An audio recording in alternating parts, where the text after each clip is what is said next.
From Washington, D.C., this is the Muslim News on Muslim Network TV. Assalamu alaikum. I'm Hena Zuberi.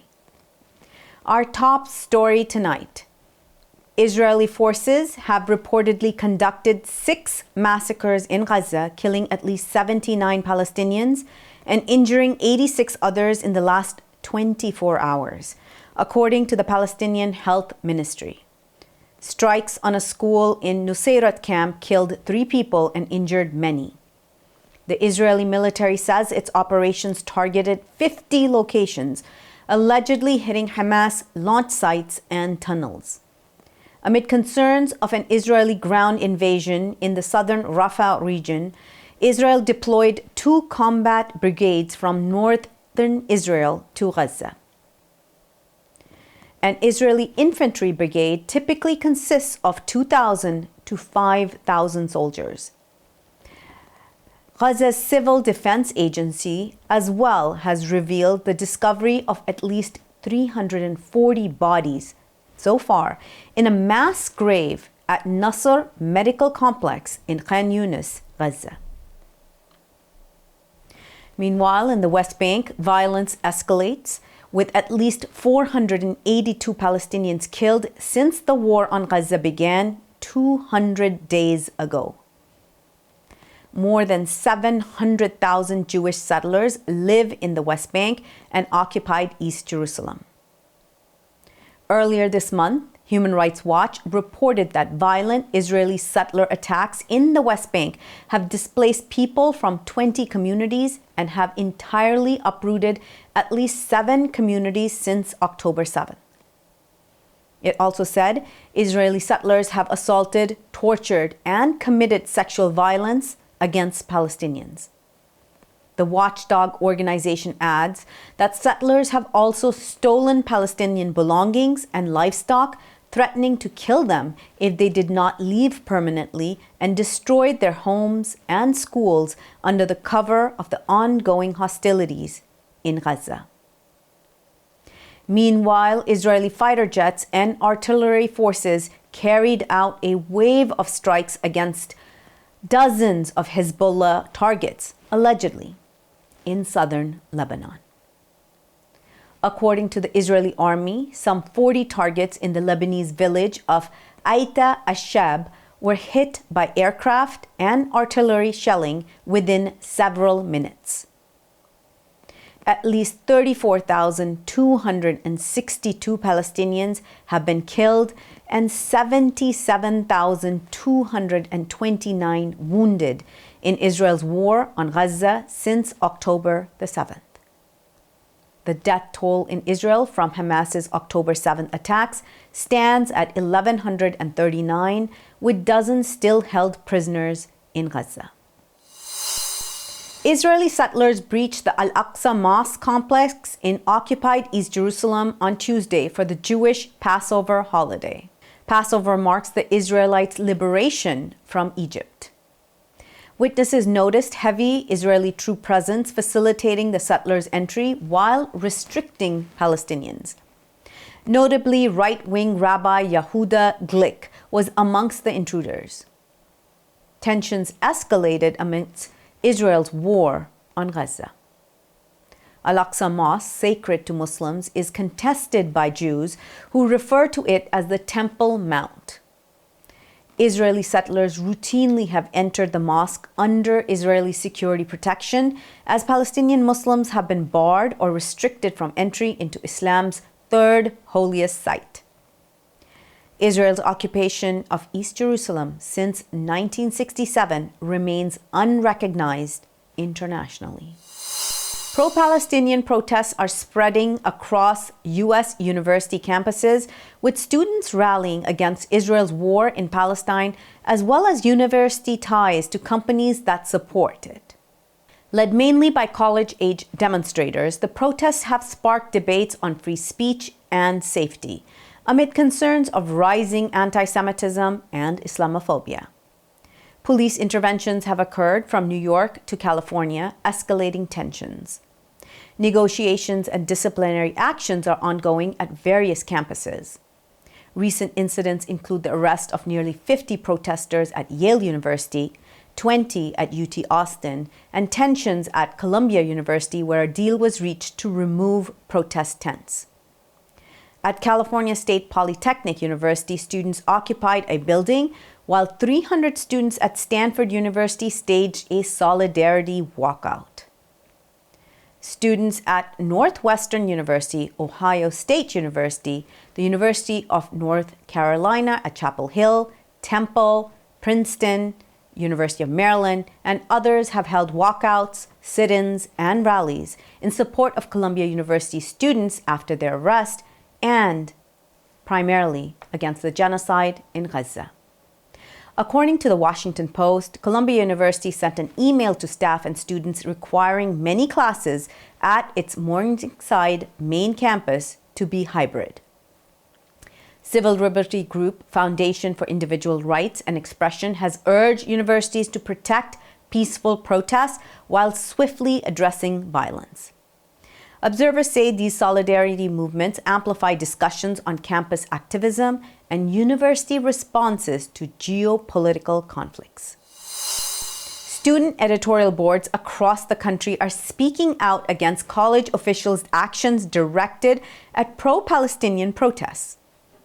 Campus newspapers report daily on debates over free speech and university investments in Israel, which has killed over 30,000 Palestinians since October and is accused of genocide. Editorial boards criticize administrators for their response to protests, defending students' right to speak out. They highlight concerns about harassment and doxing, arguing they threaten free speech. Recent editorials include the Columbia Daily Spectator's critique of the university president's decision to involve police in clearing a pro-Palestine encampment. The editorial accuses the administration of failing to engage with students and fostering a climate of distrust and fear. By calling in police, officials are seen as compromising campus safety and stifling free expression.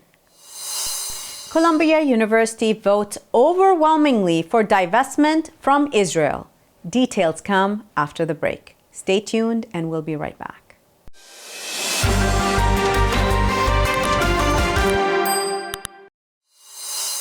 Welcome back. Columbia College, Columbia University's undergraduate liberal arts college, has passed a divestment referendum. The referendum was initiated by Columbia University Apartheid Divest. It sought opinions on divesting from Israel, terminating the Tel Aviv Global Center, and ending the university's dual degree program with Tel Aviv University. Over 76% of students voted in favor of divestment and significant backing for other proposals as well. Although the referendum does not directly affect the university's policies, it reflects student sentiment on the issues raised. In response, a university spokesperson emphasized Columbia's inclusivity and the value of its ties with Tel Aviv University. Columbia College Student Council President Teji Vijay Kumar said he is now hoping for a university-wide referendum to gauge broader consensus. This marks a notable increase in support since the last referendum in 2020, when approximately 61% of students voted in favor of divestment.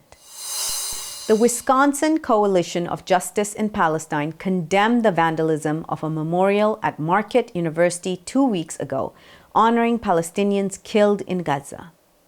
Coalition co-chair Janan Najib decried lack of media coverage of the incident, in which one of the vandals reportedly was carrying a loaded gun. The coalition of 64 diverse organizations aims to bring attention to the issue and calls for a ceasefire in Gaza and a just resolution to the Israel-Palestine issue. Marquette University Police Department said on April 7th, the date around 100 MU students and community members created the memorial, 3 women were seen on camera removing Palestinian flags from it and putting them in bags.